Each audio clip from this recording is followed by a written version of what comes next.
سورہ شورى آیہ نمبر 16۔ اعوذ باللہ من الشیطان الرجیم، بسم اللہ الرحمن الرحیم۔ والذین یحاجون فی اللہ من بعد ما استجیب له حجتهم داحضۃ عند ربهم وعلیہم غضب ولہم عذاب شدید۔ اللہ الذی انزل الکتاب بالحق والمیزان وما يدریک لعل الساعة قریب یستعجل بها الذین لا یؤمنون بها والذین آمنوا مشفقون منها ویعلمون انها الحق الا ان الذین یمارون فی الساعة لفی ضلال بعید۔ اللہ لطیف بعبادہ یرزق من یشاء وهو القوی العزیز۔ صدق اللہ العظیم۔ سورۃ الشورى یہ آیہ نمبر 16 سے 19 تک آیات میں نے آپ کے سامنے تلاوت کی۔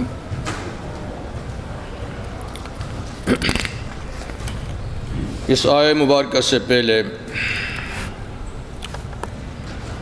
چند باتوں کا نبی کریم صلی اللہ علیہ وسلم کو حکم دیا گیا، جو بڑی جامع آیات ہے۔ آیہ نمبر 15 کہ آپ اسی بات کی دعوت دیجئے اور آپ استقامت اختیار کیجئے جیسے آپ کو حکم دیا گیا ہے، اور آپ مخالفین کی خواہشات کی پیروی مت کریں، اور آپ برملا یہ بات کہیں کہ میں اس وحی پر ایمان لایا جو اللہ نے کتاب کی شکل میں مجھے وحی کی، اور مجھے اللہ کی طرف سے حکم دیا گیا ہے کہ میں تمہارے درمیان انصاف کروں، اور یہ کہ اللہ ہی ہمارا اور تمہارا رب ہے، اور یہ کہ ہمارے لیے ہمارے اعمال نفع بخش ہوں گے اور تمہارے لیے تمہارے اعمال یعنی ایمان کی بنیاد پہ ہوں گے تو نفع بخش ہوں گے، نہیں تو وبال جان بنیں گے، اور یہ کہ تمہارے ہمارے درمیان کوئی حجت کوئی مخالفت نہیں ہے۔ اللہ ہمیں ایک دن سب کو اکٹھا کرے گا اور ہم اسی کی طرف پلٹ کے جائیں گے۔ اس آیہ کریمہ کے بعد آیہ نمبر 16 ہے، فرماتے ہیں والذین یحاجون فی اللہ، وہ لوگ جو اللہ کے بارے میں حجت بازی کرتے ہیں یعنی مخالفانہ رویہ اختیار کرتے ہیں، من بعد ما استجیب لہ حجتہم داحضۃ عند ربہم، اس کے بعد کہ استجیب لہ، استجیب یعنی اللہ کی دعوت کو قبول کر لیا گیا ہے۔ بہت سے بندگان خدا اللہ کی دعوت کو جو انبیاء لے کر آئے انہوں نے قبول کیا، اور وہ سب لوگ عقیل و فہیم ہیں، دانشور ہیں، صاحب علم و عمل ہیں، انہوں نے تو اللہ کی دعوت کو قبول کیا، اور جو محض حجت بازی سے کام لیتے ہیں حجتہم داحضۃ عند ربہم، ان کی دلیل گری ہوئی ہے، ناقابل قبول ہے ان کے رب کے ہاں، یعنی یہ جو اپنے باطل پہ دلائل دیتے ہیں ان کے دلائل میں کوئی وزن نہیں۔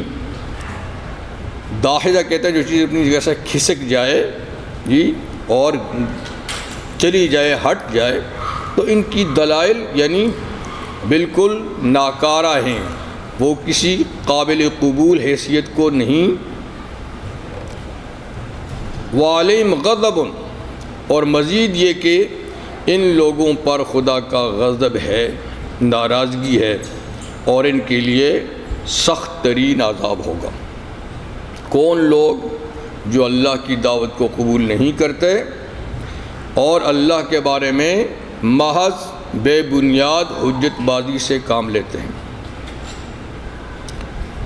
اللہ تعالیٰ پھر اپنی معرفت، اپنی پہچان کراتے ہوئے فرماتے ہیں اللہ الذی انزل الکتاب بالحق، اللہ وہ ذات ہے جس نے کتاب یعنی قرآن حکیم نازل کیا بالحق، حق کے ساتھ، یعنی یہ ایک ثابت شدہ بات ہے، طے شدہ بات ہے۔ قرآن کوئی مذاق نہیں ہے، بلکہ یہ حق ہے، طے شدہ اور ثابت شدہ چیز ہے۔ اور اللہ نے کتاب کے ساتھ ساتھ والمیزان، میزان بھی نازل کی۔ میزان کا معنی ہے ترازو، تو ترازو سے بیلنس برابر ہوتا ہے۔ تو مطلب یہ ہے کہ اللہ نے عدل و انصاف کا حکم دیا، میزان نازل کی یعنی عدل و انصاف کا حکم دیا۔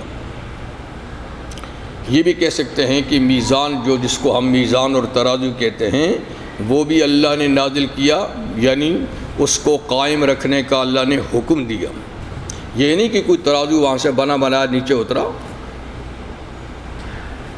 یعنی اللہ تعالیٰ نے ترازو جیسی چیز بنانے کے لیے جو ذہنوں میں بات ڈالی، جیسے اور مصنوعات ہیں، اللہ تعالیٰ نے انسانی ذہنوں میں بات نہیں ڈالی کہ یہ بناؤ یہ بناؤ، ایسا ہی ترازو بھی ایک ایسی چیز ہے کہ جس کے بنانے کی صورتیں اور اس کے جذبات اللہ نے پیدا کیے۔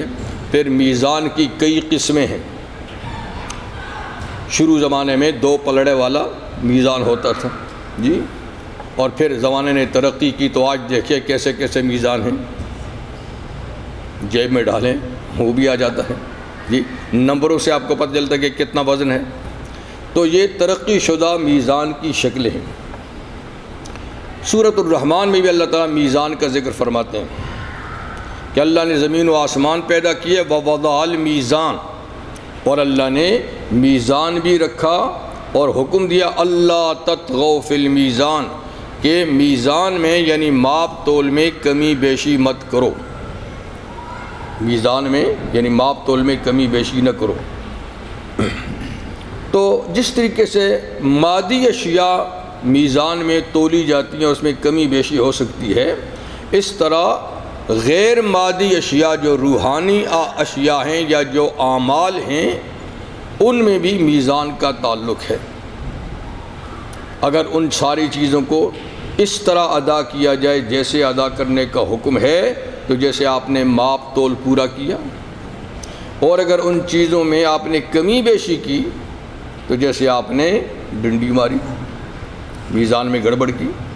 تو ہر چیز کو جیسے کرنے کا حکم ہے یا رکھنے کا حکم ہے اس کے مطابق کرنا، یہ میزان قائم کرنا ہے، اور اس میں کمی بیشی یہ میزان میں گڑبڑ کرنا ہے۔ تو اس لیے فرمایا کہ ہم نے کتاب حق کے ساتھ نازل کی، یعنی قانون، اور میزان بھی کہ تم اب بیلنس برابر رکھو ہر چیز کا۔ وما یدریک لعل الساعۃ قریب، اور کس نے بتایا آپ کو شاید کہ قیامت قریب ہو، شاید کہ قیامت قریب ہو۔ اس آیت کے نزول پہ کتنا زمانہ گزر گیا جی؟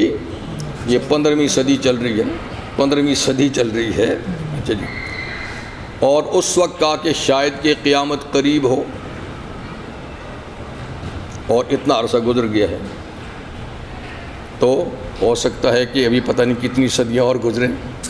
تو پھر اللہ فرماتے ہیں کہ شاید قیامت قریب ہو، اس کا مطلب یہ ہے کہ ہر آنے والی چیز قریب ہی ہے، چاہے کتنی صدیاں باقی ہوں، آنے والی چیز قریب ہے، جانے والی چیز دور ہو جاتی ہے، آنے والی چاہے کتنی دور کیوں نہ ہو، وہ رفتہ رفتہ قریب ہوتی چلی جا رہی ہے، چاہے اس کے آنے میں بھی بڑا ٹائم لگے۔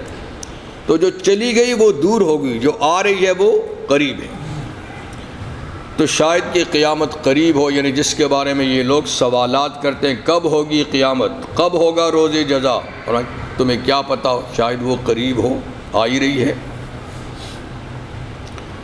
یستعجل بها الذین لا یؤمنون بها، فرمائے کہ جلدی مانگتے ہیں قیامت کو وہ لوگ جو سرے سے قیامت پر ایمان ہی نہیں رکھتے، جو قیامت پر ایمان ہی نہیں رکھتے، وہی کہتے ہیں کہ قیامت کب ہوگی، آتی کیوں نہیں ہے۔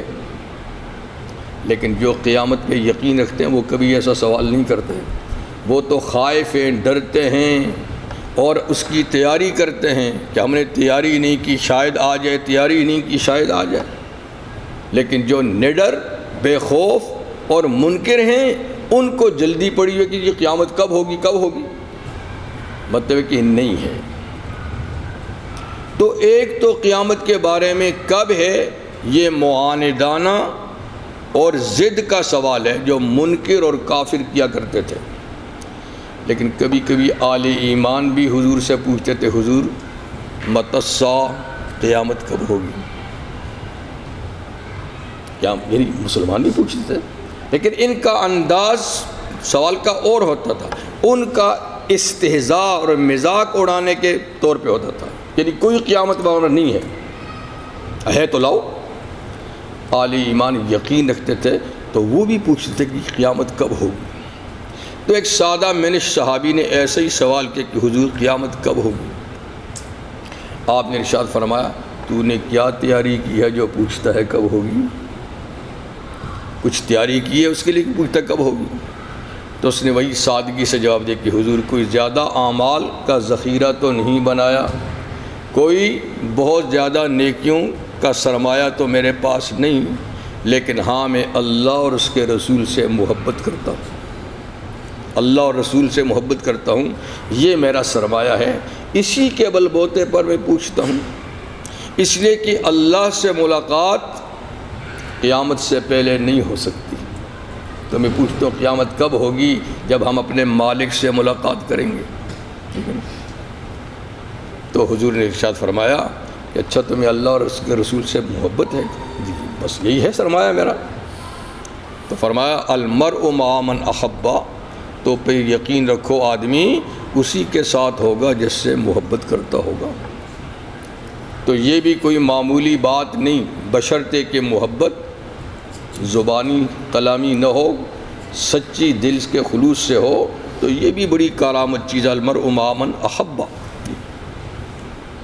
تو یہ جو پوچھتے تھے نا قیامت کب ہوگی، جلدی مانگتے ہیں، یہ وہ جو اس پر ایمان ہی نہیں رکھتے۔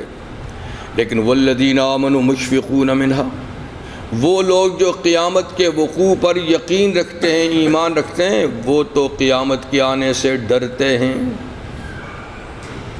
یہ قیامت آئی تو حساب پہ دینا پڑے گا، حساب دینا پڑے گا، اس لیے وہ تو بیچارے ڈرتے ہیں۔ لیکن جو نڈر ہیں، بے خوف ہیں، وہ کہتے ہیں کب ہوگی کب ہوگی۔ وَيَعْلَمُونَ أَنَّ الْحَقَّ، اور اہل ایمان قیامت کے وقوع پر یقین رکھتے ہیں، ڈرتے ہیں اور جانتے ہیں کہ قیامت کا وقوع برحق ہے، ہو کے رہے گی۔ أَلَا إِنَّ الَّذِينَ يُمَارُونَ فِي السَّاعَةِ لَفِي ضَلَالٍ بَعِيدٍ، باخبر رہو وہ لوگ جو قیامت کے بارے میں جھگڑتے ہیں اور اس کے وقوع پہ یقین نہیں رکھتے، جی وہ دور کی گمراہی میں پڑے ہوئے ہیں، ان کا ہدایت کی طرف آنا ناممکن ہے، اتنے دور چلے گئے ہیں ہدایت سے کہ ان کا واپس لوٹنا ممکن نہیں۔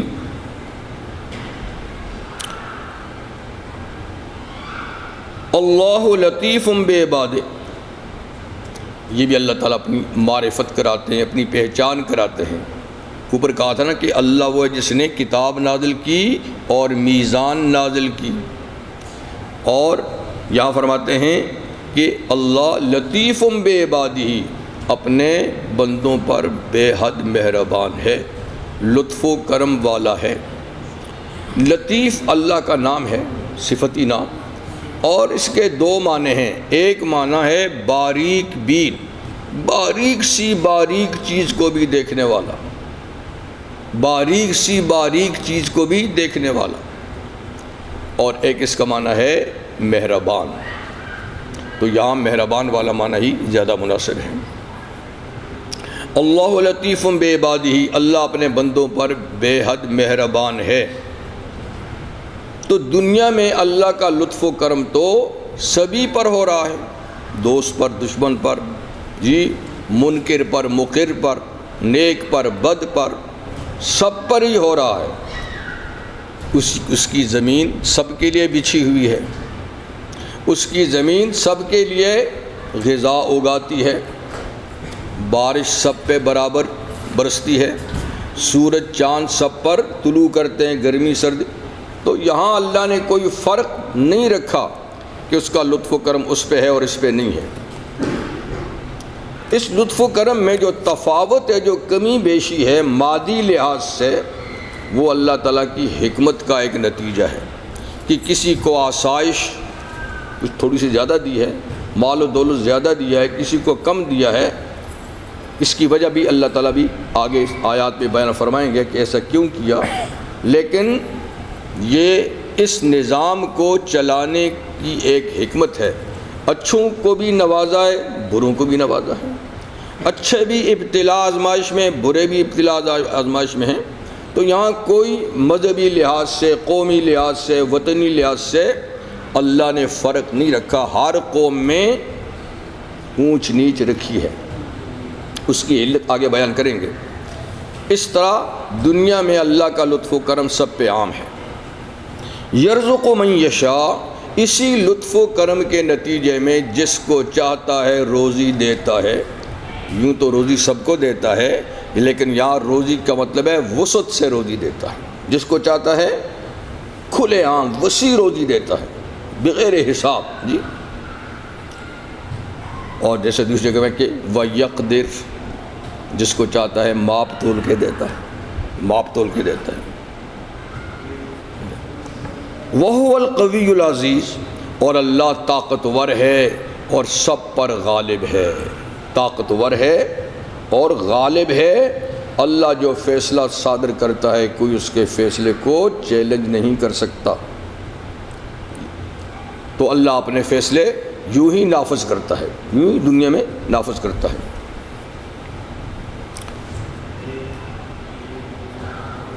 مفتی محمد شفیع صاحب رحمہ اللہ نے تفسیر میں لکھا ہے جی کہ یہ آیہ کریمہ کوئی صبح 70 مرتبہ پڑھے تو اللہ روزی میں وسعت عطا فرماتے ہیں۔ تو یہ وظیفہ ہے، یعنی یہ وظیفہ بھی ہے۔ اگر کسی کی روزی تنگ ہے تو 70 مرتبہ اگر روزانہ اس کی تلاوت کرے گا تو اللہ تعالیٰ جتنی مناسب سمجھیں گے اپنی حکمت کے مطابق اس کی روزی کو فراخ کر دیں گے۔ تو چھوٹی سی آیا ہے، یاد کر لیں، پڑھا کریں، انشاءاللہ ثواب بھی ہوگا تلاوت کا، اور ساتھ میں اللہ تعالیٰ چاہیں گے تو جتنی روزی وسیع کر دیں گے۔ جی مفتی صاحب رحمہ اللہ، جی ہاں یہ 19 والی، اللہ لطیف بعبادہ یرزق من یشاء وهو القوی العزیز، یہ میرا بھی وظیفہ ہے۔ اچھا جی، من کان یرید حرث الآخرۃ نزد له فی حرثہ ومن کان یرید حرث الدنیا نؤتہ منہا وما له فی الآخرۃ من نصیب۔ فرماتے ہیں کہ جو آخرت کی کھیتی چاہتا ہے، آخرت کی کھیتی میں کچھ بیجنا چاہتا ہے تاکہ اس کی فصل آخرت میں کاٹے، تو اللہ تعالیٰ نے آخرت کو بھی کھیت کہا، دنیا کو بھی کھیت کہا۔ دراصل کھیت یہی ہے، آخرت میں کوئی کھیت نہیں ہوگا، ہے یہی ہے۔ اسی کھیت کو آپ دنیا کا بھی بنا سکتے ہیں، آخرت کے بھی بنا سکتے ہیں، یعنی کاشت یہی ہوگی۔ اگر آخرت کا بیج ڈالا تو بیج ہی ڈالنا ہے، آخرت میں کھیت کی فصل کٹے گی، اور اگر دنیا کا بیج ڈالا تو دنیا کی فصل کٹے گی۔ تو کھیت یہی ہے۔ فصل کے لحاظ سے اس کو کہا آخرت کا کھیت، دنیا کا کھیت، کہ آپ اس میں کیا بیجتے ہیں۔ جیسے اسی کھیت میں گندم بیجیں گے تو گندم پیدا ہوگی، اور جو بیجیں گے تو جو پیدا ہوگا، زمین یہی ہے۔ اسی طرح اس دنیا میں آخرت کے لیے کام کریں گے تو فصل آخرت میں کاٹیں گے، اور دنیا ہی کے بنانے کے لیے کام کریں گے تو فصل دنیا میں کٹے گی۔ تو یہ فرماتے ہیں من کان یرید حرث الآخرہ، جو کوئی آخرت کی کھیتی چاہتا ہے جی، اور اس میں یہاں پر بیجتا ہے، تو نزد لہ فی حرثہ، ہم اس کی کھیت میں یعنی کھیت کی پیداوار میں اضافہ کرتے ہیں، بڑھاتے ہیں، جتنا بیجا تھا اتنا نہیں، اس سے کئی گنا فصل عطا کرتے ہیں۔ الدنیا مزرع الآخرہ، دنیا آخرت کا مزرع ہے، دنیا آخرت کی کھیتی ہے۔ تو یہاں فصل آخرت کے لیے اگر آپ نے بوئی ہے، کاشت کی ہے، تو اللہ فرماتے ہیں جتنی کاشت کی ہے اتنا نہیں دیں گے، نزد لہو فی الآخرہ، آخرت میں کئی گنا بڑھا چڑھا کر دیں گے، جس کا اصول خود اللہ نے قرآن حکیم فرمایا کہ من جاء بالحسنۃ فلہ عشر امثالھا، اور مثل الذین ينفقون فی سبیل اللہ کمثل حبۃ انبتت سبع سنابل فی کل سنبلۃ مئۃ حبۃ اور واللہ یضاعف لمن یشاء واللہ واسع علیم۔ یعنی جو آدمی ایک آخرت کی کھیتی کے لیے ایک بیج ڈالتا ہے تو کیا ہوتا ہے، اس سے جو ایک پودا نکلے گا اس میں 7 بالیں 7 خوشے ہوں گے، ایسا بھی ہوتا ہے، ایک پودے پہ 7 خوشے، ایک دانہ ڈالا تھا ایک پودا نکلا، پودے پہ 7 خوشے، فی کل سنبلۃ مئۃ حبۃ، اور ہر خوشے میں یعنی 100 دانے، تو ایک دانہ کاش کیا تو کتنے دانے ملے؟ 700 دانے۔ فرمایا کہ یہ تو دنیا میں بھی ایسا ہو جاتا ہے، زمین اچھی ہو، کھاد اچھی ڈالی ہو، بر وقت بجائی کی ہو، پانی وانی اس کو موسم کے لحاظ سے دیا ہو، تو ایسا ہو جاتا ہے کہ ایک دانے سے 700 دانے ملیں۔ لیکن بات یہیں تک نہیں، واللہ یضاعف لمن یشاء، اللہ جس کے لیے چاہتا ہے اس کا ڈبل بھی کرتا ہے، 700 کے بجائے 1400۔ بات یہیں بھی نہیں، واللہ واسع علیم، اللہ اور بھی وسعت والا ہے اور جانتا ہے نیت کو، اخلاص کو، تو جتنی نیت اور اخلاص ہوگا اسی کے لحاظ سے ثواب بڑھتا چلا جائے گا۔ لیکن کم سے کم فرمایا 10 گنا تو ہے نا، تو جتنا بیجا تھا اتنا نہیں ہوگا، آخرت کی کھیتی میں جو بیجائی کریں گے وہ اس میں نزد لہو، زیادہ کر کے دیں گے۔ لیکن ومن کان یرید حرث الدنیا، جو دنیا ہی کی کھیتی چاہتا ہے، یعنی فصل یہیں کاٹنا چاہتا ہے، وہ فائدہ یہیں لینا چاہتا ہے، نؤتیہ منہا، تو ہم اس کو اس میں سے دے دیتے ہیں۔ اس میں یہ نہیں کہا کہ ڈبل کر کے دیتے ہیں، زیادہ دیتے ہیں، اس میں سے دیتے ہیں، یعنی جتنا ہماری مرضی ہو دیتے ہیں، چاہے ایک کا ایک ہی دیں، چاہے ایک کا 2 کر کے دیں، 3 کر کے دیں، ہماری مرضی ہے۔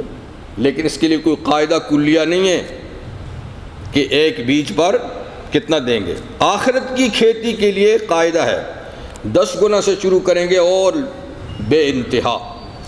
دنیا کی کھیتی کے لیے نوتی منہا، ہم اس کو اس میں سے دے دیں گے، ٹھیک ہے۔ لیکن ومال فی الآخرۃ من نصیب، آخرت میں کوئی حصہ نہ ہوگا، آخرت میں کچھ حصہ نہیں ہوگا۔ تو یعنی جو آدمی محنت مشقت صرف دنیا کے لیے کرتا ہے کہ اس کے سارے فوائد مجھے یہیں ملیں، آخرت پر یقین نہیں، تو ہم اپنی مرضی سے جتنا چاہتے ہیں اس کو، اس کی محنت کا پھل دنیا میں دیتے ہیں۔ لیکن جو دنیا میں محنت کرتا ہے اور آخرت کے لیے کرتا ہے کہ اس کا اجر و ثواب مجھے آخرت میں ملے، تو وہ ہم کہیں بڑھا چڑھا کر اس کو دیں گے، بڑھا چڑھا کر اس کو دیں گے۔ ام لہم شرکاء شرعوا لہم من الدین ما لم یأذن بہ اللہ، کیا ان لوگوں کے لیے شرکاء ہیں، یعنی وہ جو انہوں نے خود بنا رکھے ہیں، اللہ کے ساتھ پارٹنر بنا رکھے ہیں اور اللہ کے کام ان کے سپرد کر رکھے ہیں، کیا ان کے شرکاء ہیں شرعوا لہم من الدین، جنہوں نے ان کے لیے کوئی دین مقرر کیا ہے، مذہب مقرر کیا ہے؟ ایسے ہیں، یعنی دین اور شریعت تو اللہ کی مقرر کردہ ہے، کیا انہوں نے جن کو خدا بنایا انہوں نے بھی کوئی ان کے لیے دین اور شریعت مقرر کی ہے؟ معلوم یازم بہ اللہ، جو اللہ نے حکم نہیں دیا ہو اور ان کا حکم ہو کہ ایسا ایسا کرو، کوئی ایسا ہے؟ ظاہر بات ہے کہ کچھ نہیں ہے، ان کی طرف سے کچھ بھی نہیں ہے، نہ وہ کچھ کر سکتے ہیں، نہ کوئی انہوں نے دین و مذہب ان کو دیا ہے جی، نہ کوئی ان کے پاس اختیارات ہیں۔ پھر عجیب لوگ ہیں کہ ایسے بے اختیار سمن بکمن چیزوں کو وہ اللہ کے ساتھ برابر سمجھ کے پوچھتے ہیں۔ کتنی بے عقلی کی بات ہے، کتنی عقل سے گری ہوئی بات ہے۔ نہ انہوں نے کوئی ان کو آئین دیا، نہ کوئی دستور دیا، نہ کوئی انہوں نے جی ضابطۂ زندگی دیا، نہ کوئی دین و شریعت دی، نہ ان کے پلے کوئی اختیار ہے۔ پھر بھی یہ جس کے پاس سارے اختیار ہیں، اس نے دین و شریعت بھی دی، اس نے انبیاء بھی بھیجے، کتابیں بھی دیں، سارے اختیار بھی اسی کے پاس ہیں، اس کے ساتھ ایسوں کو یعنی برابر ٹھہراتے ہیں؟ کوئی عقل کی بات ہے؟ ورنہ ایسے لوگوں کو تو فوراً ہی ختم کر دینا چاہیے۔ ایسے اندھے اور بہرے معبودوں کو اس دانا اور بینا معبود کی کرسی پہ جو بٹھاتے ہیں، اس کے ہمسر اور برابر ٹھہراتے ہیں، ان کا علاج تو یہ کہ فوراً ہی ان کی گرفت کر لی جائے۔ لیکن اللہ فرماتا ہے نہ، میرا ہاں قانون ہے امہال۔ قانون کیا ہے؟ امہال، یعنی مجرم کو مہلت دینا، اس کو ٹائم دینا۔ میں فوراً کسی مجرم کو گرفت نہیں کرتا۔ ولولا کلمۃ الفصل، اگر فیصلے کی بات نہ ہوتی کہ فیصلہ میں نے آخرت میں کرنا ہے، فیصلہ حق و باطل کا، نیک و بد کا، جائز ناجائز کا، قیامت کے دن کروں گا۔ اگر یہ فیصلے کی بات طے ہو نہ چکی ہوتی میری، تو لقضی بینہم، فوراً ہی ان کا فیصلہ یہاں کر دیتا، فوراً ہی ان کا فیصلہ یہاں کر دیتا۔ لیکن میرے ہاں یہ بات طے شدہ ہے کہ میں فیصلہ آخرت میں کروں گا۔ فیصلے کا دن یوم الدین، یوم القیامہ، یوم الحساب، یوم الحشر، یوم الطلاق، یوم آخرت میں۔ تو اس لیے آخر تک ڈھیل دیتا ہوں، کر لو جو کرتے ہو۔ وَإِنَّ الظَّالِمِينَ لَهُمْ عَذَابٌ أَلِيمٌ، اور بے شک یہ ظالم لوگ، جو در حقیقت یہ ظالم ہیں، اور یہی سب سے بڑا ظلم ہے جو اللہ کے ساتھ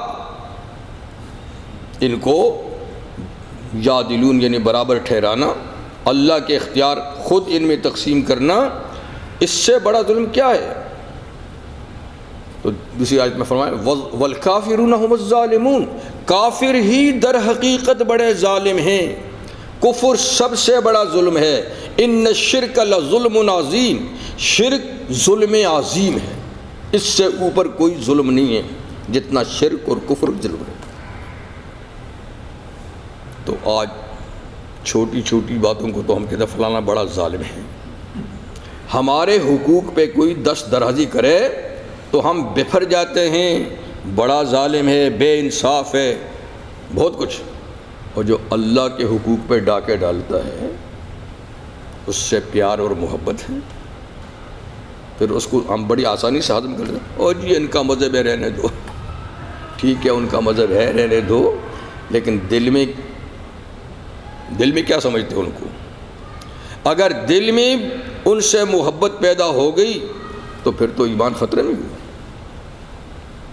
کہ اپنی تو چند سکے کوئی لے لے تو بڑا ظالم ہے، ایک بالش زمین پہ قبضہ کر لے تو بڑا ظالم ہے جی، اور تھوڑا سا مار پیٹ کر لے تو بڑا ظالم ہے، اور جو ظلم عظیم کرتے ہوں ان سے دوستی ہو، ان سے دوستی ہو تو یہ خطرے کی بات ہے۔ اور اللہ فرماتے ہیں وَلَا تَرْكَنُوا إِلَى الَّذِينَ ظَلَمُوا فَتَمَسَّكُمُ النَّارُ، ظالموں کا ساتھ تو چھوڑو، ظالموں کی طرف جھکو بھی نہیں، ورنہ تمہیں بھی آگ چھوئے گی، تمہیں بھی آگ چھوئے گی۔ ظالموں کی طرف ذرا جھکو بھی نہیں۔ لیکن اصل میں ہمیں جرائم کا احساس نہیں ہے، جس جرم کا احساس ہوتا ہے اس کے لیے تو ہم سیخ پا ہوتے ہیں۔ لیکن جرم کا احساس نہیں ہوتا تو بڑے بڑے جرم بھی ہضم کر لیتے ہیں۔ تو بہرحال فرمایا ان الظالمین، بے شک ظالم یعنی کافر لوگ، اللہ کا حق چھین کر دوسروں کو دینے والے لوگ، لہم عذاب علیم، ان کے لیے تکلیف دہ عذاب ہوگا، ان کے لیے دردناک تکلیف دہ عذاب ہوگا۔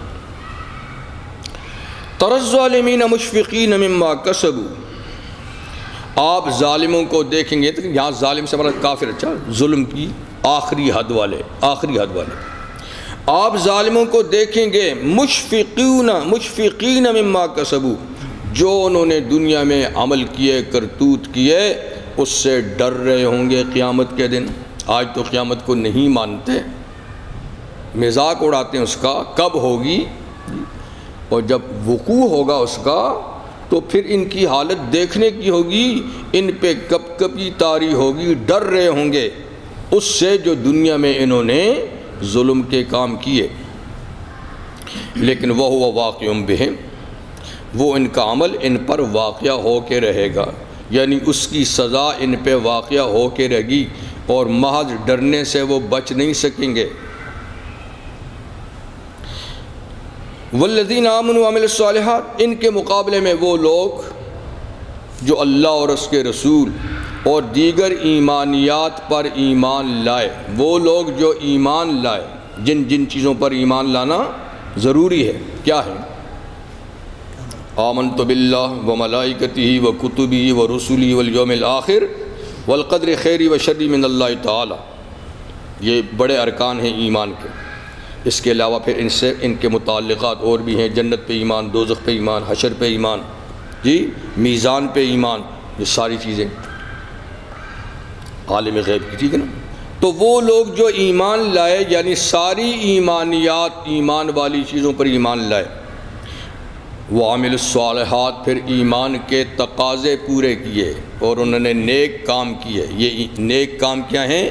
یہ ایمان کے تقاضے ہیں، اور یہ ایمان کا پھل ہے، یہ ایمان کے درخت ہیں، اس لیے کہ ایمان کا تعلق دل سے ہے، اعمال کا تعلق ہاتھ پاؤں سے، جسم سے، زبان سے ہے۔ تو جو لوگ ایمان لائے، ٹھیک ہے نا، یعنی انہوں نے دل کی زمین میں ایمان کا بیج ڈالا، دل کی زمین میں ایمان کا، تو بیج ڈالنے سے پہلے آپ کو پتہ نا زمین کو ہموار کیا جاتا ہے، ہل چلا کے اس کو نرم کیا جاتا ہے۔ اگر سخت زمین پہ آپ بیج ڈالیں گے اندر جائے گا ہی نہیں، اوپر سے ضائع ہو جائے گا۔ یا آپ نے تھوڑا بہت کھود کے اس کو اندر کر ہی دیا اور وہ نرم نہیں، پانی نہیں دیا، تو وہ بیج وہیں خشک ہو جائے گا۔ تو اس لیے پہلے زمین کو نرم کرنا چاہیے تاکہ بیج اس میں، تو دل کی زمین کس سے نرم ہوتی ہے؟ الا بذکر اللہ، اللہ کی یاد سے، اللہ کی یاد سے۔ اچھا، اور اس کے لیے پانی کہاں سے آتا ہے؟ دنیا کی زمین کو بھی سیراب کرتے ہیں نا، نرم کرنے کے لیے پانی بھی ڈالتے ہیں نا، یا یہ کہ بارش کے پانی کا انتظار کرتے ہیں کہ وہ پڑے تب ہم بیج ڈالیں۔ تو دل کی زمین اللہ کے خوف و خشیت سے نرم ہوتی ہے۔ پانی آنسوؤں کا، پانی آنسوؤں کا اس کو دیا جاتا ہے، تو پھر زمین بیج کے قابل ہو جاتی ہے۔ اب اس میں بیج ڈالیں کس کا؟ ایمان کا۔ تو وہ بیج جو ایمان کا جائے گا نا، اب وہ وقت پہ پھوٹ کے پودا بنے گا۔ جب پودا بنے گا پھر اس پہ شاخیں نکلیں گی، پھر اس پہ پھول آئیں گے، پھر اس پہ پھل آئے گا، اور جتنی اس کو اللہ کے ذکر کی کھاد ملتی رہے گی نا، اتنا ہی وہ تناور ہوگا، سایہ دار ہوگا، تو مفید بنے گا۔ تو یہ شرائط ہیں، جیسے دنیا میں کاشتکاری کے شرائط ہیں، ایسے ہی دل کی زمین کے اندر کاشتکاری کے بھی یہ شرائط ہیں۔ اس سے پھر کیا ہوتا ہے؟ اخلاق کے پھول کھلتے ہیں، اعمال کے پھل لگتے ہیں جی، اور اللہ کی رحمت کا سایہ پڑتا ہے۔ تو یہ لازمی شرط ہے کہ ایمان ٹھیک ہے، زمین ٹھیک تھی، ایمان ٹھیک ہے، بیج تو اس پہ پھل ضرور آتا ہے، درخت ضرور اگتا ہے۔ اگر ایمان کی بات ہم کرتے ہیں لیکن عمل کچھ نہیں کرتے، کہتے جی میرا ایمان ٹھیک ہے، لیکن نہ نماز پڑھتے ہیں، نہ روزہ رکھتے ہیں، نہ حج کرتے ہیں، نہ زکوٰۃ دیتے ہیں، نہ ہمارے اخلاق ٹھیک ہیں، نہ خدمت خلق کا کوئی کام کرتے ہیں، تو بھائی وہ بیج کہاں گیا پھر؟ اس کا مطلب بیج ضائع ہو گیا۔ تو ایمان کے لوازمات اور تقاضوں میں یہ ہے کہ انسان کی زندگی بھرپور ہو جائے، پھلاور ہو جائے، اسی کا نام عمل صالح۔ تو عمل صالح تو بے شمار ہیں، لیکن بڑے عمل کتنے ہیں؟ 4 ہیں، نماز، روزہ، حج، زکوٰۃ، یہ 4 عمل صالح سب سے بڑے ہیں۔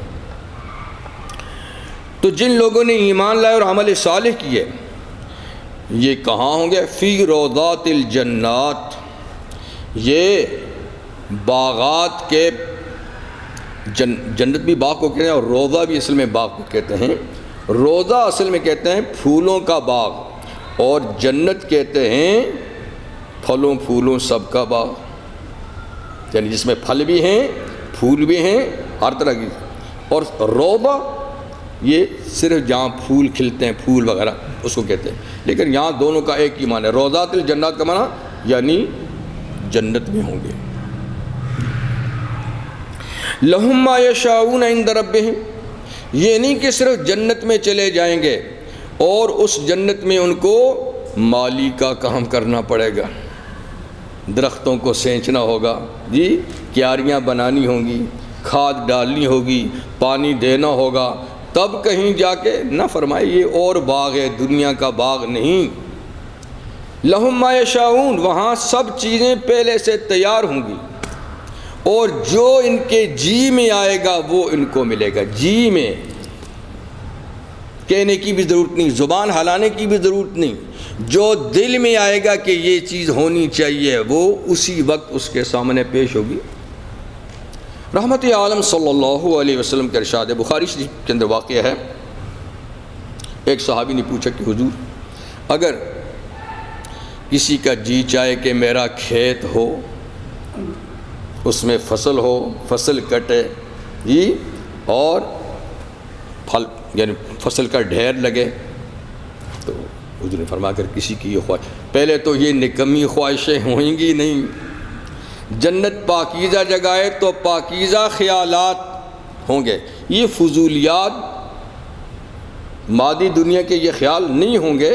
چل اگر کسی کا ہوا بھی تو فوراً زمین کا ایک پلاٹ وجود میں آئے گا، ہموار زمین، ہل چلا ہوا، نرم، دیکھتے ہی دیکھتے اس میں بیجائی ہو جائے گی، یہ تماشا کر رہا ہوگا، دیکھتے ہی دیکھتے اسی لمحے پودے نکلیں گے، اسی لمحے دیکھتے دیکھتے خوشے لگیں گے، پک بھی جائیں گے، اسی لمحے تھریشر مشین کاٹ بھی دے گی، وہاں مشینوں کی کیا ضرورت ہے، بہرحال کٹائی بھی ہو جائے گی، بھوسا الگ ہو کر دانوں کا ڈھیر لگ جائے گا، اسی لمحے، زیادہ دیر نہیں ہوگی۔ ایک دوسرے صحابی بیٹھے تھے، اس نے فرمایا کہ حضور یہ تو کوئی مدینے کا صحابی ہی تمنا کرے گا جو کھیتی باڑی والے ہیں، ہم تو دیہاتوں والے ہیں، بھیڑ بکریوں والے ہیں، ہم تو جنت میں یہ تمنا کسان کریں گے، ہم تو حضور صلی اللہ علیہ وسلم نے بات سمجھائی، لہم ما یشاؤون، جو چاہیں گے وہ ہوگا۔ یہ بھی حدیث میں ایک واقعہ ہے کہ کوئی چاہے گا کہ کاش میری گود میں چھوٹا ننھا سا بیٹا ہوتا، اب اس کے لیے وہ سارے پاپڑ نہیں بیلنے پڑیں گے جو دنیا میں ہوتے ہیں، کہ شادی کرے گا پھر پتہ نہیں 9 مہینے کے بعد بچہ ہوگا، پھر نہ کچھ بھی نہیں، اسی لمحے گود میں جتنی عمر کا بچہ کہے گا وہ موجود ہو۔ اچھا، یہ بھی مثال حضور نے حدیث میں سمجھائی کہ ایک جنتی بیٹھا ہوگا اپنی نشست پہ، سامنے سے ایک پرندہ گزرے گا، اس کے جی میں آئے گا کہ اس کا کباب ہوتا تو کھا لیتا، جی میں کہتے اسی لمحے دیکھتے ہی دیکھتے وہ پرندہ ذبح ہوگا، پر اتریں گے، صفائی ہوگی، پیس بنیں گے اور روسٹ ہو کر اس کے سامنے پلیٹ میں موجود ہوگا۔ لہم ما یشاؤون، جو جی میں آئے گا وہ ملے گا۔ کیسی پربہار زندگی ہوگی، کاش کہ ہم اس کے لیے تھوڑی سی یہاں محنت کر لیں، چند روزہ زندگی میں اس کے لیے محنت کر لیں تو کیسی یہ پھر سدا بہار اور ابد الآباد تک غیر مختتم، کبھی خاتمہ اس زندگی کا نہیں ہوگا۔ تو تھوڑی سی محنت یہ ہے کہ دنیا کی کھیتی میں آخرت کا بیج ڈال دیں، بس اتنی سی بات۔ ان کے لیے جو یہ چاہیں گے ان کے رب کے پاس ہوگا۔ ذالک هو الفضل الکبیر، اور یہ اللہ کا بہت بڑا فضل ہوگا۔ ہر من بھاتی چیز ملے گی، اللہ کا بڑا فضل ہوگا۔ ذالک الذی یبشر اللہ عبادہ الذین آمنوا وعملوا الصالحات، فرمایا یہ ہے اجر و ثواب، وہ اجر و ثواب کہ اللہ اپنے ان بندوں کو اس کی خوشخبری دیتا ہے جو بندے ایمان لائے اور انہوں نے نیک اعمال کیے۔ اللہ ان بندوں کو اس اجر و ثواب کی خوشخبری سناتا ہے کہ جب تم دنیا سے ٹائم پورا کر کے جاؤ گے تو ایسی زندگی تمہیں نصیب ہوگی۔ قل لا اسألکم علیہ اجرا، اے محمد صلی اللہ علیہ وسلم آپ اپنے مخالفین مشرکین مکہ سے کہہ دیجئے کہ دیکھو یہ قیمتی چیزیں جو تمہیں میں بتا رہا ہوں اس پر میں تم سے تنخواہ نہیں مانگتا، یہ بشارتیں، یہ سچی خبریں فری میں تمہیں بتا رہا ہوں۔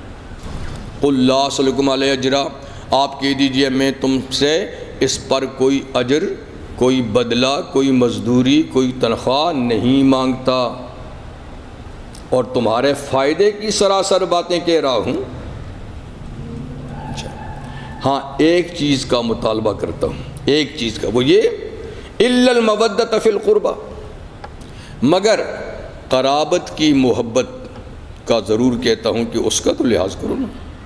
بات میری مانتے ہو یا نہیں مانتے یہ تمہاری مرضی ہے، لیکن دکھ تو نہ دو نا، ستاؤ تو نہیں نا، پتھر تو نہ مارو نا مجھے،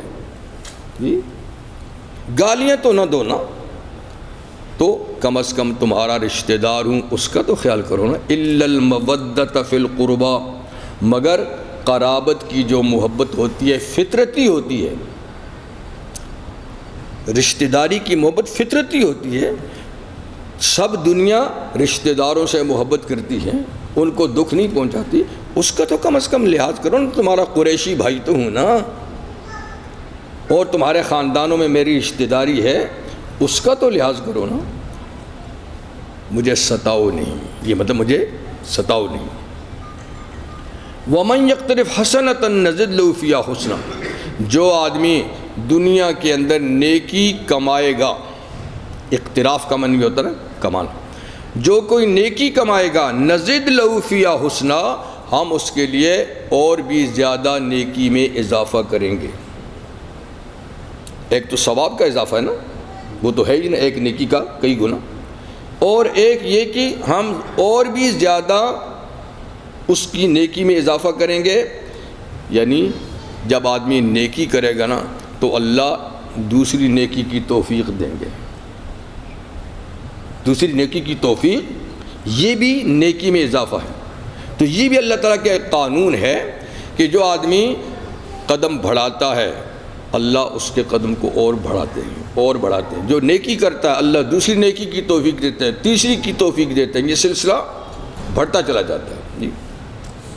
یہ بھی اہل علم کہتے ہیں کہ ایک نیکی کے، ویسے تو کسی کو پتہ نہیں نا میرا عمل قبول ہوا نہ ہوا، اللہ جانتے ہیں، اس امید پر عمل کرتے ہیں کہ اللہ کسی کی نیکی ضائع نہیں کرتے، تو امید ہے کہ اللہ ہمارے اعمال قبول کریں گے ٹوٹے پھوٹے جیسے ہیں۔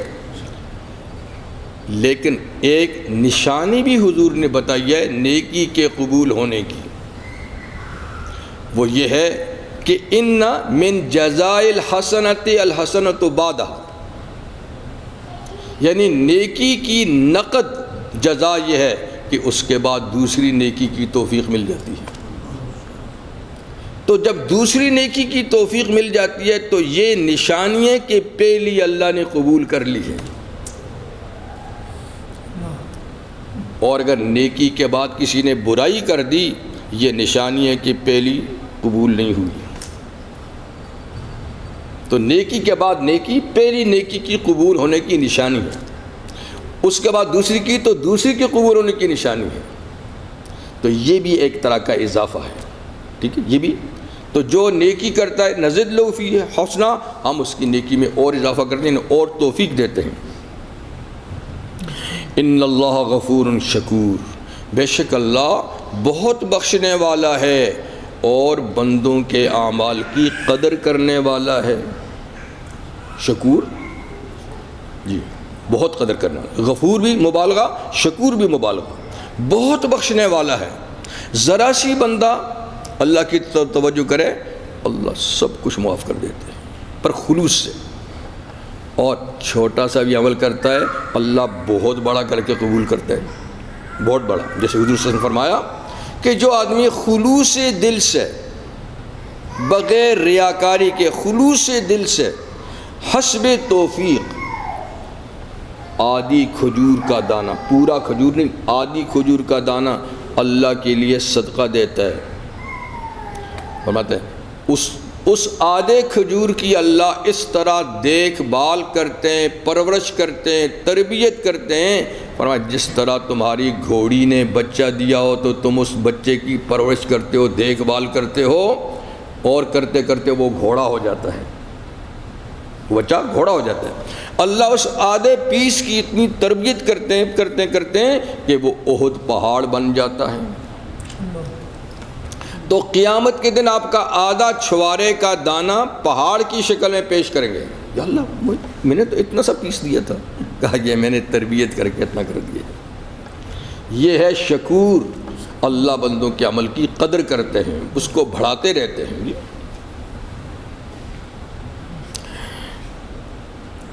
نماز کتنے بجے؟